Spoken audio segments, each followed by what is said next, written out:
Magandang gabi mga kaso-wild. Araw ng Sabado, ika-3 ng Agosto. Yon. Hindi ko inaasahan mga kaso-wild no, na makikita ko ang aking idol no.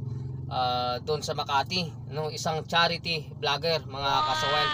At nagkataon naman kasi na yung aming mekaniko ay nagpahatid sa akin doon sa Makati, kung saan kapitbahay pala ng aming Daddy Frankie yung kanyang pupuntahan. Maraming salamat Daddy Frankie kasi pinaunlakan mo ako na magpa-picture sa iyo.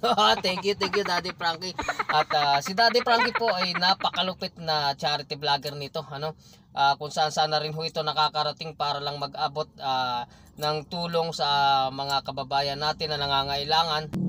Mayroon din po siyang shelter, mga kasuwild, no. Ayan, maraming salamat din po sa Rise Above. Doon po kasi nag-umpisa na makilala ko rin si Daddy Frankie at ang buong team ng Daddy Frankie. At sa pamamagitan po ni Ate Sweet Charm, siya po yung aking nakilalang una dyan sa team Daddy Frankie, mga kasawild, no.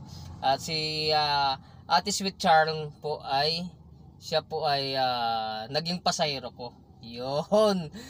Suportahan po natin si Daddy Frankie, si Boss BG, si Rismoto Vlog, at lahat po ng team Daddy Frankie, dahil sila po ay talagang maasahan at para po sa pamamagitan ng inyong panunood ay parang nakatulong na rin kayo sa mga tinutulungan ni Daddy Frankie.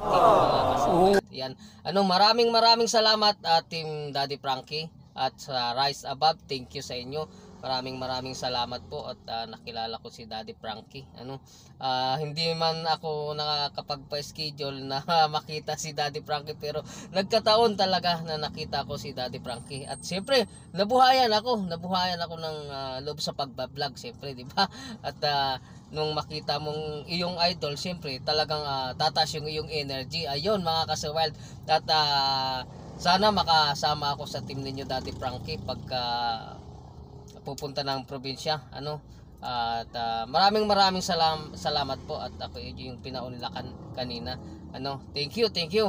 At pagpalain ka po ng may kapal, laging malakas at malusog ang pangangatawan, at ang buong team ay ligtas sa anumang kapahamakan at karamdaman. Maraming salamat. Bye bye.